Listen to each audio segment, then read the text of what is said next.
ni ka wulu maratɔ kɛtɔ ye ka sufɛ woci daminɛ e la siga t'a la jigiya minɛ tɛmɛ a ye sigiɲɔgɔn dɔ fɛ nɛgɛ kanɲɛ 20 sanga 30 bɛ a kan Mali jamana fantan naani bɛɛ lajɛlen fɛ k'aw fo ka waleɲuman dɔn Mali kɔnɔ ani Mali kɔ kan ɲɛkuma minnu sigimɛ ka ɲɛmaa da Sherifa TV Jakanso fɛ jango ka se ka bɔ kunnasiri ani kumpana ka tɛmɛ kunnafoni jɛlen fɛ k'a fɔ a ye balimakɛ kunnafoni waati selen ye nin ye Septembre tile 20 ani 2 sanba 1960 ani 60 Septembre tile 22 sanba 2 ani 25 Mali jamana ye san 60 ani 5 sɔrɔ yɛrɛmahɔrɔnya na o siratigɛ la o ni selika kan munyamunya ani farifoni buna kunka o do kuma kɔnɔna na ina fɔ Mali jamana fantaw sodala kaw fe u min bɛ yanfoli la cercle kɔnɔ olu ma to kɔ o baaraw la o siratigɛ la o bɔra ka caya ka sanga ni kɛnɛba dɔ sigilen ye walasa ka se ka o ka nisɔndiya ni farifoni yira ka sanga ni Mali ka yɛrɛmahɔrɔnya san yɛlɛma seli baaraw ye min senfɛ a baaraw seriya la maba caman fɛ depuis jamana ɲɛmaaw ka nɔrɔ bila diinɛ ɲɛmaaw fo ka se maba caman wɛrɛ ma ka bɔ Mali jamana fan caman ani Ginekaw fɛ Amadu Kamara ale bɛ ɲɛfɔli kɛ a ko kunkan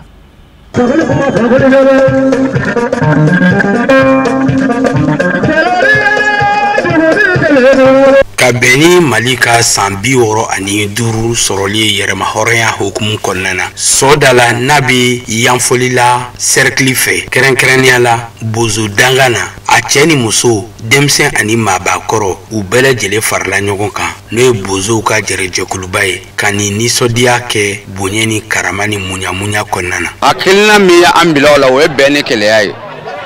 an boso san joli joli an bɛ yanfɔla cercle kɔnɔ a tɛ dɔn k'a fɔ boso bɛ yen donc a ye ɲɔgɔn wele pour que ka ɲɔgɔn lasigi an ka bɛn ni kɛlɛya kɛ a ka dɔ boso bɛ yen a ka dɔn an kunkan ko a bɛ taa fɔ min a bɛ taa kɛ min k'o dɔn donc an fana an jigi sɛmɛ jɔnni na n'o ye an ka ɲɛmɔgɔw ye an taara fɔ ɲa bɛnnaw ma jɛraw ɲa sɔrɔ k'an ka tɔn sigi association de pêcheurs bɛn ka di ka sɔrɔ ka an ka tɔn de la donc o bɛn ni kɛlɛya o de kɛra nin ɲɛnagoya in ye a ka lakodɔn Mali kura in kɔnɔ anw fana bɛ yanfɔla cercle kɔnɔ o ye baara min kɛ u ka foli b'o ɲɛ sara bɛ Ala bolo parce que ni mɔgɔ min ko an ka bɛn donc o sara bɛ Ala de bolo anw yɛrɛ tɛ se o sara bi lajɛ kun ye jamana ka yɛrɛmahɔrɔnya tali san yɛlɛma fɛti san 65 na bi lajɛ kun ye o de ye nisɔndiyalen don kosɛbɛ kosɛbɛ parce que n bɛ se ka fɔ kɛrɛnkɛrɛnnenya wasolon bɛɛ bɛ sɔdala yan bi lajinɛ fankelen bɛɛ bɛ sɔdala yan bi donc o ye ne nisɔndiya kosɛbɛ kosɛbɛ mais nakun wɛrɛ t'u la an bɛ bosow de jɛra k'i bolo di ɲɔgɔn ma ka fara sɔdalakaw yɛrɛ kan ka 22 septembre k'a la ɲɛnamaya wele bilalen tun bɛ maaba minnu ma ka bɔ yanfɔli la a n'a lamini na o dɔ bɛ tali kɛ yɛrɛmarakafo ɲɛma senko la o n'a ɲɔgɔnna wɛrɛw u bɛɛ lajɛlen nisɔndiyalen ye foli ni waleɲumandɔn kɛ ka ɲɛsin bozow ma bon nisɔndiya min ne bolo k'a lase bɛɛ lajɛlen ma donc Mali kurako 22 septembre fêti hukumu kɔnɔna de don mais bozo y'a tɔn o y'a a laɲini kɛ ko a b'a fɛ ka fêti kɛ Mali bozo Laginɛ bozo k'o fêti kɛ sɔdala bi donc vraiment déjà que Mali kurako fɔle ka kɛ 22 koɲa de an nisɔndiya tɛ se ka fɔ k'a ban an bɛ kɛnɛ min kan an ye nisɔndiya kɛnɛ kan i n'a fɔ boso y'an wele ka a ka ɲaga fɔ a ɲɛna 22 septembre la kuma ye daga sigi ka o ɲɛmɔgɔya di Bakari Lɔndi ma a b'a fɛ ka kulunbori kɛ olu ye sama jɔ an ma an sera o kɛnɛ kan nisɔndiya min bɛ ne la a diyara ne ye parce que Mali yɛrɛ sariya ye min fɔ o ye bɛn ye adamaden n'a ye bɛnna a bɛ se fɛn caman na a ye tɔn sigi ka bɔ yanfɔla cercle boso bɛɛ fara ɲɔgɔn kan o ye ne ka nisɔndiya ye fɔlɔ n'a nana o kɛnɛ kan ne nisɔndiyalen don o la ka bɛɛ lajɛlen fo o la hali bi Ala ka jamana in dɔ suma hali bi Ala ka n'a laɲini sabati hali bi Ala ka tɔgɔ duman di ɲɛmɔgɔw ma an nisɔndiyalenba don mais si kɛrɛnkɛrɛnnen b'an bolo ka ɲɛsin denmisɛnninnakaw ma o de ye i kɛra bozo i kɛra arasi ye ni denmisɛn kɔni i k'a bila i kunna dɔrɔn jamana nin y'an ta de ye an bɛ se ka baara kɛ jamana nin ye fo ka taa se an sa waati ma fo ka se an dɛsɛ waati ma donc an kɛ baara de kɛ pour que an bɔra jɔnya an mɔgɔw y'an bɔ jɔnya jugu min na an kana segin jɔnya jugu de la tuguni donc cɛsiri de ɲininen don an fɛ yanfolila Eaux et Forêts ɲɛma kɛrɛnkɛrɛnna mɔni ko bunakun kan n'a tun bɛ ni lajɛrɛba kɛnɛ kan aye wani mondo foli ani bonyamasegi ke ka ɲɛsin bozo ma ka ɲini fɛ k'u k'u tɛgɛ di ɲɔgɔn ma i n'a fɔ min laɲininen don malikura ko hukumu kɔnɔna na. Bi ye nisɔndiya ye, bi ye Mali ka fête ye, bi y'an ka indépendance fête ye, o ye fête ba ye. Mɔgɔ mun y'a kɛlɛ kɛ fo u taara la Ala k'u hinɛ o la k'u dayɔrɔ suma. An minnu tora fana an k'a minɛ ni hakili ye, an k'a bɛn kɛ, an ka jamana dɛmɛ, Ala ka jamana sumana, an ka armée ni soutenir. Yanfolila Baba Commandant ba tɔgɔ la a ka ciden kɛrɛnkɛrɛnnen min tun bɛ kɛnɛ kan ni baaraw bɛɛ lajɛlen tun bɛ ale ka yamaru kɔnɔ a ka dantigɛliw senfɛ a sinsira kosɛbɛ bɛn ani kelenya ka don da kelen fɛ ka bɔ da kelen fɛ k'a ɲini bozo ninnu fɛ u k'u tɛgɛ di ɲɔgɔn ma yaasa bɛn sigikafɔ ka don da kelen fɛ ka bɔ da kelen fɛ o ye se ka sabati cogo min na i n'a fɔ min laɲininen bɛ Mali ɲɛmaaw fɛ. Bamanan b'a fɔ ko ye ko bɛ fɔ ko ban donc ni an nana sɔgɔdala yan sɔgɔdala yɛrɛ a ka jan yanfolila mun ye chef lieu de commune ye nga jama mun sɔrɔla yan yanfolakaw nana ka fara yanfolakaw kan ka tila ka fara fugasoro bɛɛ lajɛlen u bɛɛ lajɛlen kelen kelenna bi ka tila ka fara o kan tuguni ka fɔ ko an balima laginɛkaw fana nana ka kɛnɛ ni jan bolo vraiment o ye nisɔndiya ko dan ye. An b'aw ladɔnniya k'a fɔ ko sɔdala kani 22 septembre a nisɔndiya n'a munɲamunɲɛw olu bonyara kosɛbɛ ka bɛn ni kulunboli bala bɛnni bozodenw ni ɲɔgɔn cɛ min senfɛ kulun belebele fila olu bɛɛ lajɛlen nan'i jɔ jɔyɔrɔ fɔlɔ la min b'a jira k'a fɔ ko maa si ma pɛridi wa bɛɛ lajɛlen gagnélen don ka sabu kɛ nisɔndiya ni munɲamunɲa o tun ɲɔɲalen bɛ fan bɛɛ lajɛlen fɛ sɔdalakaw ka ni 22 septembre san 2025 a kɛra ɲɔgɔn tɛ ɲɔgɔnmadan ye.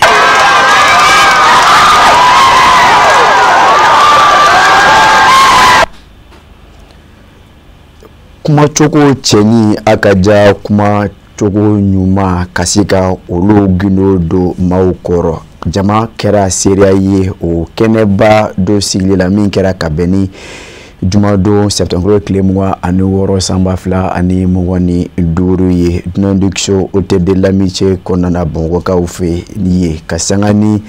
barabila fɔli belebele baaraw ye min kɛra ka ɲɛsin ɲɔgɔndan baba min kun labɛn bɛ ni o k'a ma concours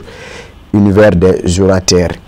kala donna k'a fɔ ka sanga ni baara yɛrɛ nafa ye a sereyala maaba caman fɛ minnu bɛɛ lajɛlen ye a kanu ka se ka na kɛ seereya ye ni baara ninnu na Awa Jabate Boubacar Traoré olu tun bɛ Sherifla TV tɔgɔ la an ka jɛ ka ɲɛmaa dɔw ka sɔrɔ olu fɛ. Jamakulu ɲɛfɛ art oratoire kanubagaw membre du jury ka fara dɛmɛbaga jɛkulu kan sodanso minnu karila ɲɔgɔn na barabila fɔli senfɛ n'o ye finalisiw ye olu ye ɲɔgɔn sɔrɔ k'u seko n'u dɔnkow jira ka sanga ni kandida kelen-kelen ka bɔli ye jamala kuma ɲɛdɔn n'a faamu kan u y'u jeniyɔrɔ fin kumasen tacogo nɛn yɛlɛmacogo ani u bɛ ka kumakan min yɛrɛ lase o dicogo ɲuman kan. Anw nana ni concours na bi a diyara ni a bonyana ma n fana kɛra meilleur débatteur ye n ka équipe an kɛra meilleur équipe ye ka débat gagner a diyara n yɛrɛ de kan yɛrɛ la ne kun sigilen tɛ n'a ye parce que ko dɔ de don n donna a kɔnɔ a tagatɔ la quoi donc ye n wele ka na far'u kan ko n ka débat kɛ ne yɛrɛ u dɛmɛ an y'a kɛ ɲɔgɔn fɛ ko ne tun bɛna kɛ jɔyɔrɔ fɔlɔ sɔrɔ tiɲɛna ko dɔ de don min balala n na nka a ma bali ne ka se fo yɔrɔ la. Sanga ni sigi in ye membre du jury n'o kun ye jamana in maabaw ye kɛrɛnkɛrɛnnenya la kalanko binakun kan ani kunnafonidi binakun kan u ye jalatigɛli kɛ ni ka sebagaw woloma minnu bɛna jɔyɔrɔ fɔlɔw minɛ a sanga ni u ka discours kɛcogo ye u nɛn yɛlɛmacogo kuma la min ye jama bɛɛ lajɛlen bɔ a togo la labɛnba jɛkulu ɲɛmɔgɔ ka fɔ la ni ɲɔgɔndan min ni a bolodara sifinw ni ɲɔgɔn cɛ a laɲini de ye ka se k'u dege jamala kuma la wa k'olu ka baara tɛ dɔwɛrɛ ye ka sifinw lakalan k'u lakɔgɔ jamala kuma la k'u bilasira min bɛ kɛ sababu ye u ka yɛrɛtaw an'u donni murubakala la a bɛ se ka nɔgɔya cogo min. An ɲɔgɔn sifinnakaw k'u encourager u ka se ka vraiment u yɛrɛ di kalan ma kalan de bɛ mɔnɛ bɔ mɔgɔ la ne fa ye sɛnɛkɛla ni commerçant ye ne ba ye tobilikɛla ye mais aujourd'hui u ye ne bila u y'an don kalan na donc u y'an don kalan mun na tiɲɛ yɛrɛ la a ye nɔ bɔ et puis an y'a ye k'a fɔ an bɛ se ka mɔgɔ caman transformer parce que kuma dɔw la an b'a ye k'a fɔ ko gɛlɛya o gɛlɛya b'an kan kuma dɔ la I b'a sɔrɔ an bangebaaw ka gɛlɛya de don ou bien an ka jamana ɲɛmɔgɔ ka sɔrɔ o tɛ gɛlɛya caman b'an kan an yɛrɛ de n'o dɔn ni Ala ye ɲɛ d'i ma a ye bolo d'i ma a ye sen d'i ma I parents tilala k'i don école la I kan ka u kunnawolo kalan sira kan o kalan sira c'est-à-dire dɔnniya bɛ sɔrɔ sira o sira kan I kan ka tɛmɛ o sira fɛ pour que au moins I ka se ka olu kunnawolo bolofam bɛ ɲinanta kan c'est surtout an ye mɔgɔ sɔrɔ mɔgɔ minnu ye en dɛmɛ k'an soutenir et à commencer par Achel Cherif Iba Aïdara, le haut patron de l'événement, et également Cherif Iba Aïdara, nous avons événement le haut patron. Ani Hassan Baba Djombele, directeur général de l'ORTEM, allé de un événement pareil. Ani Madame Oumou Konate, nous sommes marraines. Aba minnu tun bɛ kɛnɛ kɔnɔna na u ye foli ani timinandiya laɲini sifin ninnu fɛ minnu bɛ ɲɔgɔn dan na n'u karila ɲɔgɔn na barabila fɔli senfɛ ko finaliste ninnu kelen kelen bɛɛ lajɛlen y'i seko lamaga ka sababu kɛ u ka jamana kuma ɲɛdɔn n'a faamu ye. Bon nisɔndiyalen don kosɛbɛ parce que ne ka nin baara in b'a dɔn o ye bonya de ye donc bonya bonyana ma kosɛbɛ mɔgɔ caman kun bɛ se ka taa min tɛ ne mais ka ne choisi donc b'a dɔn o kɛra bonya de ye donc vraiment nisɔndiyara kosɛbɛ n bɛ Salim fo a n'a baarakɛɲɔgɔn bɛɛ lajɛlen ne choisi la bon vraiment u ye min kɛ c'est a ɲɛna kosɛbɛ donc halisa u k'u jija u k'a dɔn u k'a ka mɔgɔw ladɔnniya parce que an yɛrɛ kun tɛ fɛn caman dɔn u ka nin débat in sababu la an bɔra o bɛɛ kalama donc vraiment o b'a yira a baara taabolo ka ɲi donc n bɛ Ala deli Ala k'a ɲɛ u bolo san caman san o san an ka jɛ ka nin kɛ ɲɔgɔn fɛ. L'univers des orateurs a ɲɔgɔn damayɔrɔ kɔfɛ fɛn min bɛ se ka faamuya la o de ye k'a fɔ kuma kɛcogo ɲɛdɔn ni a faamu a bɛna kɛ sababu ɲuman ye ka yɛlɛma caman de don ɲɛnamaya yɛrɛ kɔnɔ. Univers des orateurs a kelen bɛ jɛkulu ye min sigilen don lakɔgɔli kama jamana kuma ɲɛdɔn ani a faamu ka Mali jamana kɔnɔ sigi a kun cɛra ni jɔnjɔn dili ye sodansow ma. Jaw farala ɲɔgɔn kan Awa Jabate fɛ kɔrɔfɔ kun ye Kafunɛ Bacili Ita ye walasa ka se ka ɲumanya kɛli nege don manevinw na ni ka laban kamaw su ka kɛ waleɲuman dɔ baaraw kan min bɛ tali kɛ jɛrɛjɛkulu la o ko ma ko association citoyen modèle o ye waleɲuman dɔw ta ka ɲɛsin cɛba ni musobaw ma minnu jɔyɔrɔ bonyana kosɛbɛ ni yɛrɛdi baaraw ye o ka sigidaw yiriwali la ka sanga ni waleɲuman dɔ kɛnɛba dɔ sigilen ye min bɛ ye a tako 7nan hukumu kɔnɔna na ka ladɔnniya k'a fɔ baara kɔfɔlen a kɛra o fɛ ka bɛn ni sibirido septembre tile 27 san 2025 ye baara min ni a seriyala jamana in ma ba caman fɛ Mamadu Bɛni Sherifu Sumano ani Sidu Ɲare olu ka fɔ la. Jɔnjɔn mun bɛ wele citoyen modèle commune caman tɛmɛnen kɔfɛ a ɲɛmaaw ye a kɛnɛ sigi sigida 4nan na a kun ye ka jateminɛ kɛ maa minnu n'u ka wulikajɔ ni cɛsiri barika bonyana fasojɔ nasiraw kan ka se ka jɔnjɔn in ta ka di olu ma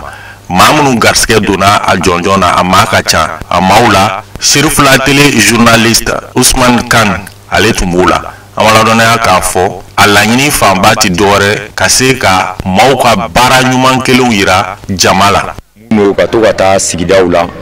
sɔn ye an bɛ commune 4 la ka to ka a lajɛ mɔgɔ minnu ye baara kɛ n'u ye baara kɛ faso tɔgɔ la u ye baara kɛ u ka communauté tɔgɔ la wa cɛsiri kama u ka fasoden ɲumanya kama an b'a fɔ concept ma ko citoyen modèle an fɛ contrat social de don mɔgɔ n'i bɛnna sigida mun na i ka se ka baara kɛ wa i ka ɲuman ka se mɔgɔw ma o de la an sera commune 4 la ka citoyen modèle cérémonie organisée bi pour que k'a lajɛ minnu ye baara kɛ ka se k'u waleɲuman ni attestation ye ani médaille ye ko commune tɔgɔ la dugutigiw tɔgɔ la autorité administrative tɔgɔ la ko k'u fo k'u encourager walasa mɔgɔw ka se k'u ladege faso bɛ jɔ ten de n'i y'a mɛn ko a fɔra ko u b'a fɔ ko n'i ɲɛna k'i ye doni b'i faso kun n'i tiɲɛna k'i kɛra doni ye donc citoyen modèle o b'a yira ko doni e bɛ ka kɛ e ye doni de b'i faso kun mɔgɔ kan k'e ladege donc citoyen modèle concept nin ye nin ye nin an ye a 7e édition na donc an ye commune 1 kɛ ka commune 2 kɛ ka commune 3 kɛ bi an bɛ commune 4 la an ye Kati fɛnɛ kɛ a tɔ ye commune 5 de Bamako don nata la meta commune do la wa meta intérêt la ka ta la faso de ɲuman minnu bɛ yen nɔ ka attestation d'u ma ka médaille d'u ma comme état ka baara de don. nisɔndiya belebeleba parce que u b'a fɔ ko baara ɲuman dɔnni ka di mais wale ɲuman dɔn ka di ka tɛmɛ a kan ko filɛbaga wɛrɛ bɛ kɔɲɔmuso la min t'a cɛ ye an bɛ baara min na anw t'a jate koba ye anw b'a jate dɔn an ka wajibi dɔ de don an ka devoir de don an kan ka kɛ wa ni mɔgɔw sɔrɔla minnu bɛ ka an jateminɛ o baara ninnu kɔnɔna la minnu ye wale ɲuman dɔn kɛ an ye vraiment o wale ɲuman dɔn ye an bɛ a kɛnɛ sigibagaw fo n'o ye citoyen modèle ye an bɛ bonyamasegi min kɛra an ye an bɛ a bonya in masigi an bangebagaw la fɔlɔ olu minnu ye an kɛra an sababu ɲuman ye ka an lamɔ k'an bila nin sira ɲuman in kan ka tila ka bonya in tɛngu an ka baarakɛyɔrɔ min na baarakɛyɔrɔ min ni an bɛ a kɔnɔ bi n'o ye Sherifila TV ye Ousmane Kane diɲɛ k'a dɔn bi bangebagaw ka lamɔ kɔfɛ Sherifila TV de don vraiment an bɛ Sherifila TV ɲɛmaaya so fo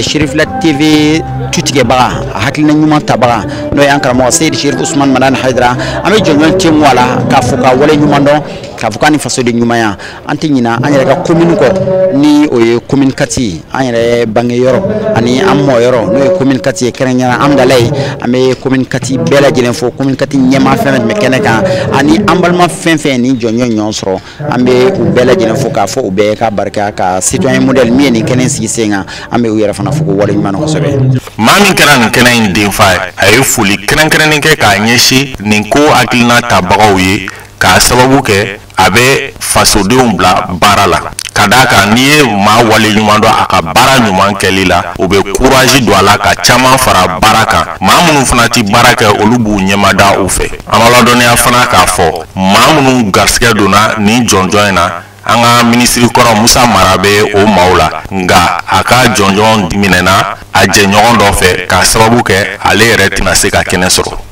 ne nisɔndiyalenba de don ka d'a kan ni adamaden ka wulikajɔ dɔnna i ka sigida la o bɛ dɔ fara i ka wulikajɔ kan a bɛ i rassurer k'a fɔ i bɛ baara ɲuman na n bɛ se ka mun fana fɔ o kɔfɛ ka da sigida reconnaissance kan ko n ye citoyen modèle ye u ye bonya da kan k'an kɛ parrain ye donc k'an kɛ denfa ye nin kɛnɛ ye denfaya o b'a yira ko vraiment an ka wulikajɔ barika ka bon k'an kan ka dɔ fara a kan an ka cɛsiri an ka dɔ fara a kan an b'o de fɔ jamanajɔ bɛ daminɛ du de kɔnɔ n'a bɔra du kɔnɔ a bɛ na sigida la i bɛ kɛ i ka du kɔnɔ cogo min i bɛ kɛ i ka sigida la cogo min i ka jamanadenw bɛ dɔn o de la i bɛ jamana jɔ ou bien i t'a jɔ n'i bɛ wulikajɔ min kɛ i ka sigida la mɔgɔw b'o de jateminɛ k'a fɔ est-ce que i ye jamanaden ɲuman ye est-ce que i ye fasoden ɲuman ye fasoden ɲumanya kɔrɔ ye mun ye c'est pas que ni autorités ye mun fɔ n b'o nɔfɛ kudayi fasodenya ɲuman ye mun ye k'a fɔ n bɛ wulikajɔ kɛ ka ɲɛsin n yɛrɛ ni n tɔɲɔgɔnw ka ɲɛtaa ma n bɛ n ka TDRL sara n bɛ n da don n ka sigida kungow la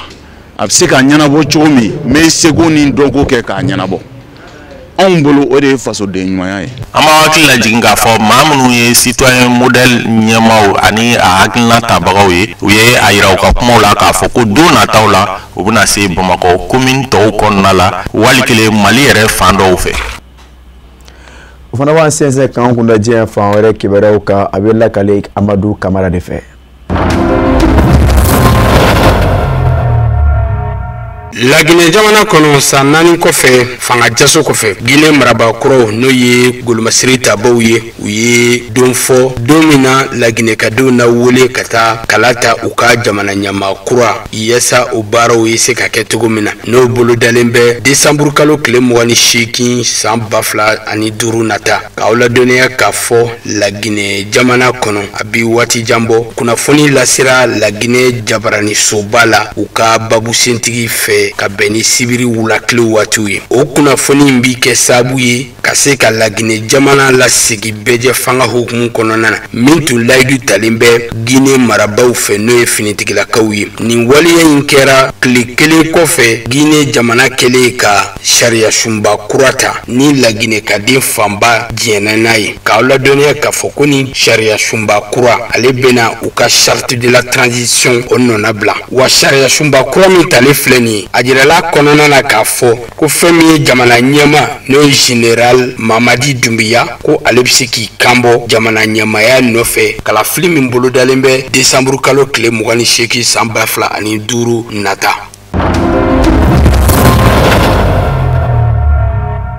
Seychelles jamana kɔnɔna na ka bɛn ni u ka kalata tako filanan ye min kɛra sibiri tɛmɛnen yaasa u ka jamana ɲɛma kura ka fara u ka wasabulon kan u bɛɛ lajɛlen se ka kuraya cogo min na. Ni kalata min bolodalen filɛ Seychelles jamana kɔnɔna na a kɛra wagati ye jamana kɔnɔdenw cɛ ni muso bɛɛ lajɛlen se ka bɔ ka na i ka fasoden ɲumanya o baaraw sɛmɛntiya cogo min na k'a yira u la k'a fɔ u ka jamana ɲɛma kɔrɔ n'o ye Wawel Arankalama ale bɛ ka a yɛrɛ nɔnabila ɲini ni kalata in senfɛ bawo ale kɛra ni jamana kofɔlen jamana ɲɛma ye san 2020 tɛmɛnen n'a ni fanga sinamatɔ ɲɛma tun karilen bɛ ɲɔgɔnna kalata senfɛ. Seychelles jamana y'a ka yɛrɛma hɔrɔnya sɔrɔ san 1976 kuma o siratigɛ fɛ nin na kɛ a siɲɛ 6nan ye jamana ɲɛma kalata u ka boloda Seychelles jamana kɔnɔ. K'aw ladɔnniya k'a fɔ ko Seychelles nafoloko nasiraw sɔrɔ ani yiriwa degun ni gwɛlɛyaba bɛ ni jamana kofɔlen na nin kuma in na. Hakili jiginna Seychelles jamana ɲɛma ale ka fanga ni jɛkulu n'ale ni fanga sinamatɔ ɲɛma tun karilen bɛ ɲɔgɔnna san 2007 waatiw ani san 2016 k'a bɔ o donna ka na bila an bɛ don min ko bi ni cɛ fila kalata ko bunaku kan a kɛlen bɛ sɛkili sabasigi ye o ni ɲɔgɔn cɛ bawo bɛɛ lajɛlen kɛlen bɛ ka kunkan gosi bɔn kunkan bɔn sen kan wulikajɔw boloda yaasa sebaya o ye se ka sɔrɔ cogo min na ni jamana kalata in senfɛ. Haïti jamana kɔnɔna na buna hadamadenya kɛwalew bɛ ka buruja kosɛbɛ ni jamana kofɔlen na. Nin ye musolaka ye n'a tɔgɔ ye Ketia Jean Charles a jiralen bɛ k'a fɔ a garisigɛlen bɛ kalo 7 nka an bɛ kuma minɛ ko bi a ye n'a fɔ ka sanga ni buna hadamadenya burujali kɛwalew ye maa kofɔlen in b'a fɛ k'i yɛrɛ sɔrɔ k'a sɔrɔ a kuma ma se. A ka kɔrɔfɔw senfɛ a y'a jira k'a fɔ ale ye muso furulen ye a n'a cɛ ka fara u den 3 kan waleya cɛjugu tara ka ɲɛsin ma k'a sɔrɔ u bɛ dɛsɛ bolo kan ka sanga ni degun ni gwɛlɛya min bɛ maa minnu bɔra u sigiyɔrɔ la ka taa bisimila minɛ yɔrɔ wɛrɛ la. Ni musolaka in a dusukun tɔɔrɔlen ka bɛn ni buna hadamadenya laburujali kɛwale jugu caman talen ka ɲɛsin a n'a ɲɔgɔnnaw ma nin wɔrɔ kofɔlenw na maaw fɛ maa minnu yɛrɛ bugunatigɛlen tɛ kuma dɔw la olu bɛ bali kuma ni kuma ka na wuli ka ɲangataw ta ka ɲɛsin u ma u daka wɔrɔw la. An b'a jira u la k'a fɔ ko Haïti jamana kɔnɔ maa 1,000,000 n'a kunkanfɛn o bɛɛ lajɛlen bulilen bɛ ka bɔ u sigiyɔrɔ la ka taa bisimila minɛ jamana fan wɛrɛw fɛ ka bɛn ni kɛwale jugu ani degun jugu talen ka ɲɛsin u ma. An bɛ don min ko bi ni jateminɛ ma kɛ a ko la bunahadamadenya lakanali jɛkulu n'o ye bunahadamadenya hakɛw sabatibaw ye olu n'a ɲɔgɔnna jɛkulu minnu bɛ Haïti jamana kɔnɔ u kɛlen bɛ k'u dama gosi ka wele bila diɲɛmaa ma kɛrɛnkɛrɛnya diɲɛsetigi jamanaw u ka se ka wuli ka dɛmɛ don ni jamana kofɔlen jamana kɔnɔdenw ma ka sanga ni degun ni gwɛlɛya tɔɔrɔ minɔgɔjugu ni kɔngɔjugu min dalen bɛ u kan bi u fa jamana kɔnɔna na. Kunnafoni carina diɲɛ fantan 4 bɛɛ lajɛlen na k'a ɲini diɲɛmaa fɛ u k'u senfa biribiri yaasa dɛmɛ se ka don ni maa kofɔlenw ma Haïti faaba kɔnɔna na. Bi bamanankan kunnafoniw bɛ kuncɛ ni diɲɛseleke 4 Nations Unies tɔnba ka ɲangini talen ka ɲɛsin Iran jamana ma. K'aw ladɔnniya k'a fɔ a bi san 10 bɔ ɲangini bere talen bɛ k'a da Iran jamana kan diɲɛseleke 4 Nations Unies tɔnba fɛ. Ka bɛn ni sibiri tɛmɛnen ye o waleya in lakurayara diɲɛseleke 4 Nations Unies tɔnba ka lajɛrɛba senfɛ min b'a jira k'a fɔ sigikafɔ ani kumaɲɔgɔnya minnu tun bɛ sen na Iran jamana ani ni jɛrɛjɛkulu olu kofale ɲɛmaw ni ɲɔgɔn cɛ maa ye se k'a fɔ ko fura ma sɔrɔ a la bawo Iran jamana a gulonnen bɛ diɲɛ seleke naani Nations Unies tɔnba fɛ ka bɛn ni a ka hakilina min bɛ ɲɛsin pɛrɛn barani o baara minnu bolodalen b'a fɛ n'o ye nucléaire ye bi diɲɛ bɛɛ sigilen bɛ ka i ɲɛ da Iran jamana ma ka bɛn ni Iran jamana ɲɛmaw fɛlɛni dabali minnu tigɛlen bɛ u fɛ Iran lakanali hukumu kɔnɔ n'o tɛ diɲɛma fɛla ye an bɛ don min na ko bi Iran jamana ale ni diɲɛ seleke naani Nations Unies tɔnba u bɛ ka ɲɔgɔn lagɛ ni ɲɛ kɛrɛ ye si dalen tɛ si la diɲɛ seleke naani Nations Unies tɔnba ka lajɛrɛ minnu bɛ kɛ ani mun bɛ senna ni kuma in na kuma ni kuma hakilina kɔrɔw de bɛ ta ka ɲɛsin Iran jamana ma mun bɛ tali kɛ ɲangini olu ni a ɲɔgɔnna wɛrɛw minnu dɔw yɛrɛ bɛ tali kɛ babalu k'a jira Iran jamana la fɛlɛ min b'a kɔnɔ hakilina min b'a la madama n'a m'a bila ɲangini bere o bere na to a kan fo ka taa se laɲiniw sabatili ma an b'a jira u la k'a fɔ ko Iran jamana ɲangini bere min dalen b'a kan a degun bɛ ka se jamana kɔnɔdenw ma a ka kan fura jɔnjɔn ka sɔrɔ Iran jamana ani diɲɛ seleke naani Nations Unies tɔnba ka gɛrɛntɛ ma yaasa degun ni gwɛlɛya min b'u kan dun ka fa sɔrɔ ani yiriwa ani ɲɛtaga kuntagalajan o baaraw ye se ka sabati Iran jamana kɔnɔ.